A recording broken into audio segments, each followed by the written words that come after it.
Supplement brands figured something out that most people in e-commerce still haven't caught on to, and it is not a better formula. It is not a flasher label. It is not even a lower price point. It is the way they're making ads. Because the brands doing 8 figures right now aren't spending more on creative. In fact, they're spending less, and they're producing more than you'd think is even possible. I'm talking about brands putting out 200, 300 ads a week, not boosting the same post over and over, actual new creative, new hooks, new angles, new faces. They do this every single week, and when you understand how they're doing it, everything else about their growth kind of clicks into place. So here is what I want to walk you through today. First, why volume of creative is the actual variable that separates growing brands from stagnant ones. Second, the old way of doing this, why it broke down, what it actually costs, and why most brands hit a ceiling because of it. Third, what the brands at the top are actually doing differently right now. And fourth, the part that is going to feel a little uncomfortable, how AI fits into this in a way that doesn't look cheap or fake. Okay, so let's start with the volume problem, because I think most people underestimate how much of a creative problem advertising actually is. Meta's algorithm and TikTok's and YouTube's, they all reward the same thing, finding the right message for the right person at the right moment. That sounds abstract, but what it means in practice is that your ads have about 3 to 5 seconds to grab someone before they're gone. And here is the part that kills brands. Most of the time, it's the hook that doesn't land.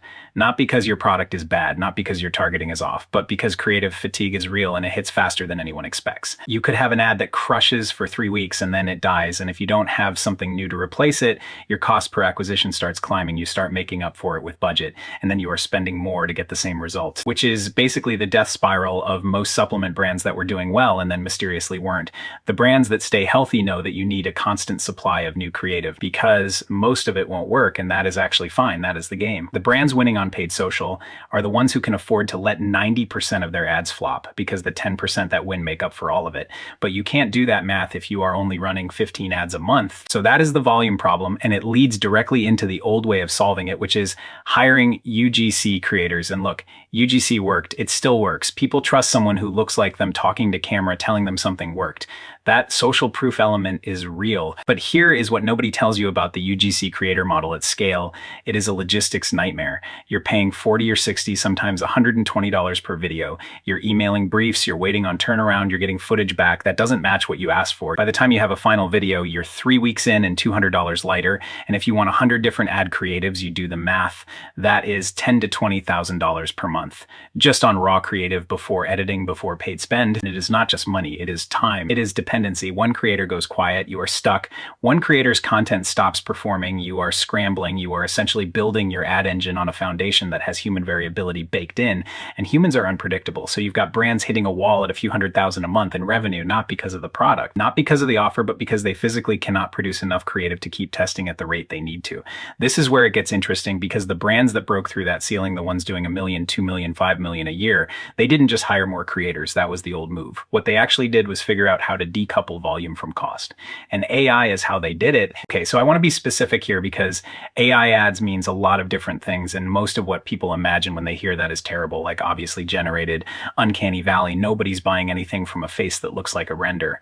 That is not what I am talking about. What is actually working right now is AI generated UGC, and the distinction matters. These aren't obviously artificial videos. They look like someone sat down with their phone, filmed a quick testimonial, and posted it. The lighting is normal, the framing is normal, the person looks real, the voice sounds real, and the whole thing takes maybe 10 minutes to produce instead of 3 weeks. And because it takes 10 minutes, brands aren't making 1 or 2 of these. They're making 30, 50, 100 in a sitting, different hooks, different angles, different people, different tones, some aggressive, some soft, some educational, some emotional.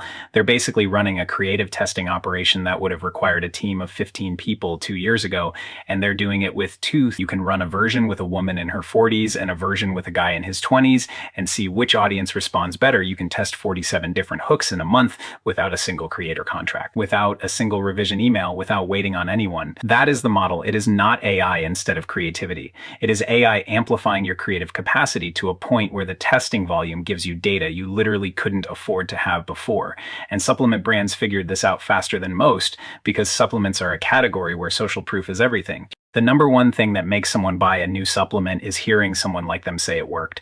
That is it. So if you can generate 100 different people saying it worked with different faces, different accents, different stories, and you can test which version of that story converts best, you've built a machine. Now here is the part people get stuck on, and I get it. The first reaction is, but is it ethical? And I think that is a fair question. The honest answer is that the brands doing this well are not making false claims. They're not fabricating clinical results.